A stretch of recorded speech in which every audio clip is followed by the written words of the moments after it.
तो स्वागत है एक और आध्यात्मिक कहानी के साथ। भगवान कृष्ण से Dwarkadhish.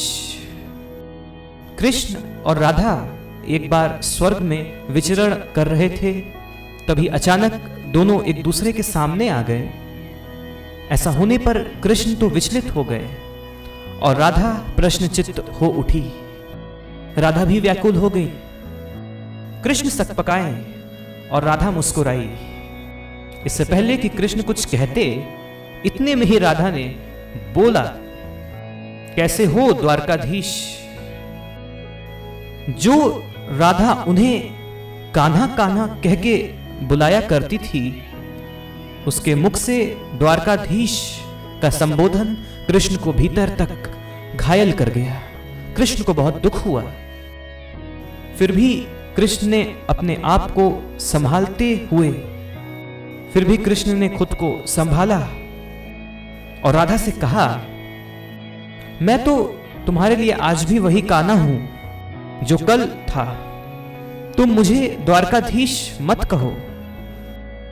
I am still the same for you. Don't make me someone different. चलो बैठते हैं, कुछ तुम अपनी सुनाओ और कुछ मैं अपनी कहता हूं। सच कहूं राधा, जब भी तुम्हारी याद आती थी, आंखें आंसुओं से भर जाती थी। ऐसा कृष्ण ने राधा से कहा। इतने में राधा बोली। इस बात को सुनकर राधा भी बड़ी भावुक हो गई। कोई भी रहेगा हो जाएगा, आप समझ रहे होंगे। तो राधा ने कहा कृष्ण से, मेरे साथ ऐसा कुछ भी नहीं हुआ। ना तुम्हारी याद आई, ना कोई आंसू बहा, क्योंकि हम तुम्हें कभी भूले ही ना थे। तो अगर मैं तुम्हें भूली ही नहीं थी, तो मुझे तुम्हारी याद भी क्यों आती? मैं फिर तुम्हें क्यों याद करती? इन आंखों में सदा तुम रहते हो, कहीं आंसुओं के साथ निकल ना जाओ। इसीलिए रोते भी नहीं थे, इसीलिए रोना भी नहीं आता था। प्रेम के अलग होने पर तुमने क्या खोया, जरा आज इसका आईना देख लो। तो जिसे भूले ना हो, उसे याद करने की भी कोई आवश्यकता नहीं बचती। इस कहानी से हमें यह सीख मिलती है, या शायद इस कहानी से यह समझ में आ रहा है कि राधा के मन में कृष्ण पूरी तरीके से व्याप्त हो गए थे, फैले हुए थे। राधा के भीतर, राधा के हृदय में भी कृष्ण की ही पुकार उठती थी। तो राधा के लिए कृष्ण एक ध्यान बन चुके थे। राधा के लिए कृष्ण को याद करने की कोई जरूरत नहीं थी। राधा के लिए कृष्ण तो ऐसे ही थे जैसे जब हम ध्यान करते हैं तो श्वास बन जाता है हमारे लिए। गहरे ध्यान में श्वास हमारी सच्चाई बन जाती है। गहरे ध्यान में श्वास ही हमारा स्वरूप बन जाता है।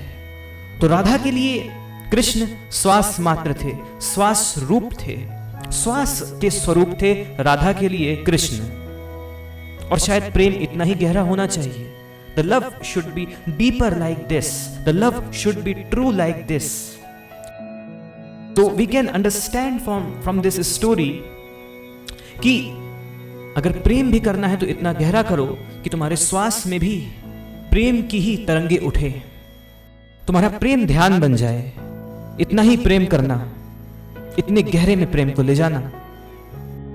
अब वो ध्यान तुम्हें शुद्ध करेगा, तुम्हारे जीवन को अच्छा बनाएगा, विशुद्ध करेगा। तभी वह प्रेम है, वरना वो एक झूठ हो सकता है। Then it can be a false, but if it is love, it would make you meditative. वो आपको ध्यानी बना देगा, वो प्रेम आपको ध्यान में डुबाएगा। तो इस कहानी से हमें यह सीख मिलती है कि ध्यान ही परम है। प्रेम भी करो तो ध्यान में डूब के करो। किसी भी चीज को दिल से करो तो उस चीज को आपको पाने की कोशिश नहीं करनी पड़ेगी, वो चीज आपको स्वयं ही मिल जाएगी। It would enter your life automatically, you would not need to do so. Thank you for listening. मिलते हैं अगले किसी आध्यात्मिक और अच्छी कहानी के साथ। सुनने के लिए धन्यवाद।